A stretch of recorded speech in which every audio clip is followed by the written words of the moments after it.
영리학 안내서 50페이지 우주도리. 우주영계는 영계의 도리로서 우주 만물을 창조하고 파괴하며 유지시킨다. 영은 우주의 근원이자 바탕자리로서 자신 속의 모든 질서와 법칙과 정보를 담고 있다. 이것은 영 속에 네모와 마름모가 들어있는 것이 팔방에 의하여 결합 운영되고 있는 모습이다. 여기에서 영은 우주 궁극의 본질로서 우주 만물의 근원을 뜻하고, 네모는 안정된 물질 바탕을 의미하며 마름모는 안정된 바탕 위에 존재하는 모든 사물의 운영을 뜻한다. 팔방은 사물의 형성과 운영의 질서를 뜻한다. 십자가는 사물을 구성하는 체로서 무형의 바탕과 그것을 근거로 하여 서 있는 유형의 존재를 뜻하며, X는 용으로서 나아가고 물러서는 사물의 운영을 나타낸다. 즉 무형의 바탕 위에서 유형의 존재가 나아가고 물러서며 생성과 소멸을 해나가는 모습이다. 이 부어들을 보면 모든 운행과 작용의 법칙과 정보가 영 속에 들어있음을 알 수 있다. 이것은 마치 C나 R 속에 생명체가 될 모든 정보와 질서와 힘이 농축된 상태로 내재되어 있는 것과 같다. 집을 짓거나 사물을 제작할 때 먼저 설계도를 그리는 것처럼 우주에 드러난 모든 것은 그 내면에 자신의 설계도를 가지고 있다. 우주 만물 역시 그 내면에 자신의 설계가 내재되어 있다. 세포 하나하나에 그의 모든 정보가 내재되어 있듯이 존재하는 만물은 근원의 설계를 가지고 있으며 스스로 작용하는 우주적 의지에 의하여 짜여진 이치를 엮고 풀면서 생성, 유지, 소멸하는 것이다. 여기에서 우주 만물의 질서와 정보를 내재하는 영의 성품을 다시 살펴보자. 우주 만물의 본질은 영입니다. 영은 만물의 부모이고 질서이며 힘이다. 영은 스스로의 내적 충동에 의하여 기작용을 발생시킨다. 기는 휘고 꼬이고 비틀려가면서 도를 이룬다. 도는 리를 짜고 리는 모든 기작용의 바탕이 된다. 즉 영에 드러난 작용이 기이며 기작용에 의하여 발생한 기의 흐름을 도라고 하고, 도에 의하여 짜여진 질서를 리라고 한다. 우주도리란 우주 근원인 영의 기작용에 의하여 형성되는 내적 질서이다. 우주는 자신의 내적 질서인 우주도리로 세상을 돌린다. 우주 본성은 모든 것을 싸고 돌며 모든 것에 들어가 스스로 우주도리에 따라서 세상을 돌린다. 그러므로 세상 그 무엇도 이 도리에서 벗어날 수 없다. 우주는 공평무사하다.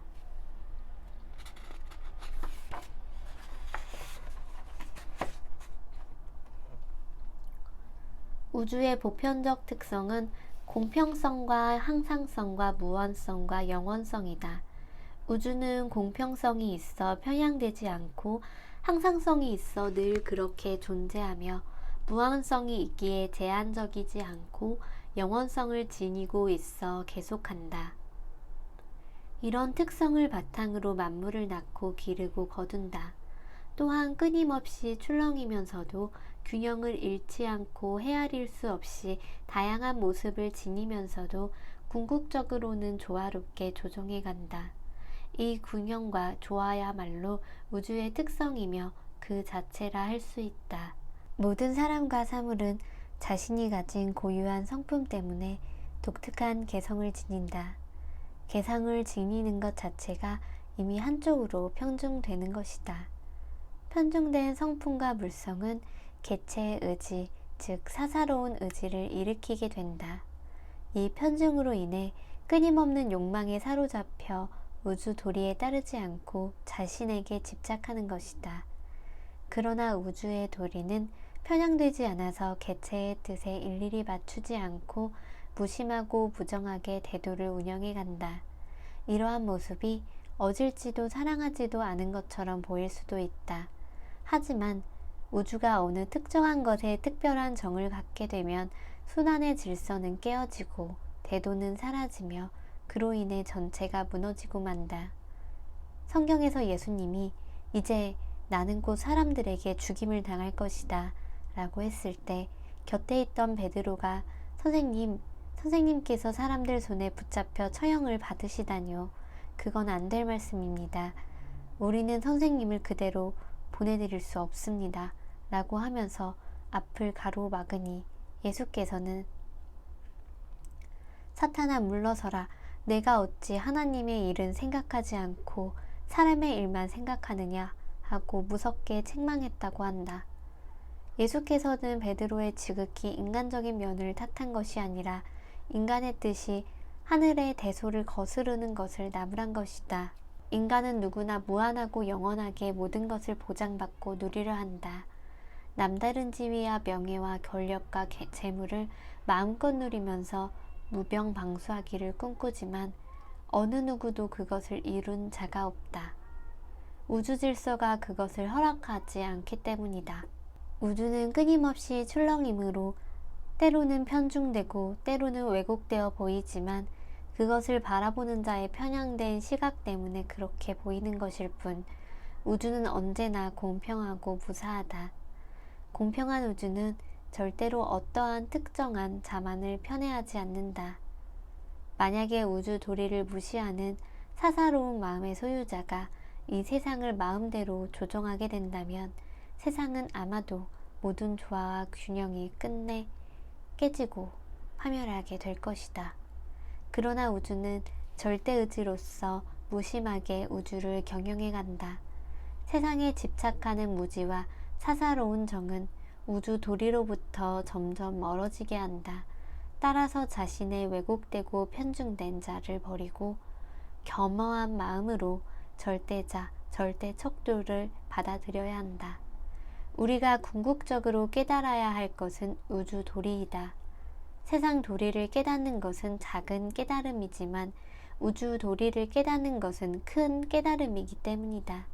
우리는 우주를 관장하는 근원의 주재자와 그가 운영하는 우주 도리에 대해 바르게 이해해야 하고 그와 함께 온전히 하나가 됨으로써 밖으로는 무한하게 펼쳐진 모든 것에 대해 완벽한 이해와 올바른 관계를 이루며 안으로는 모든 상세계의 갈등에서 벗어나 절대적인 평화와 안정과 행복을 누려야 한다.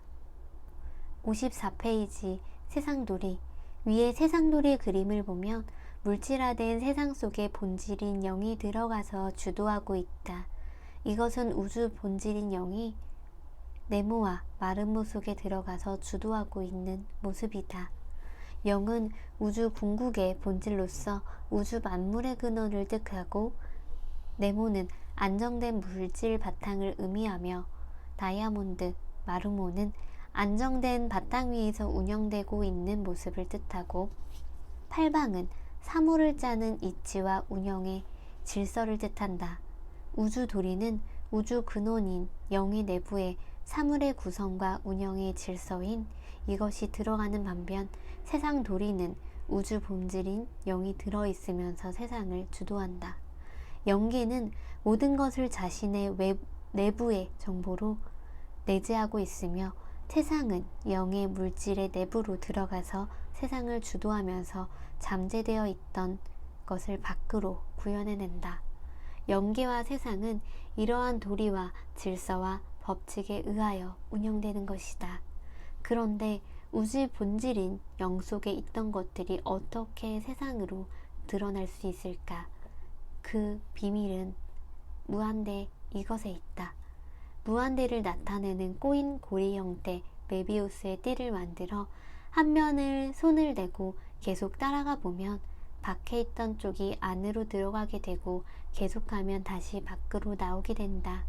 영계와 세상은 이와 같은 모습으로 엮여 있어서 서로 주고받음으로써 이쪽에서 사라진 것이 저쪽에 드러나고 저쪽에서 사라진 것이 이쪽에서 나타난다.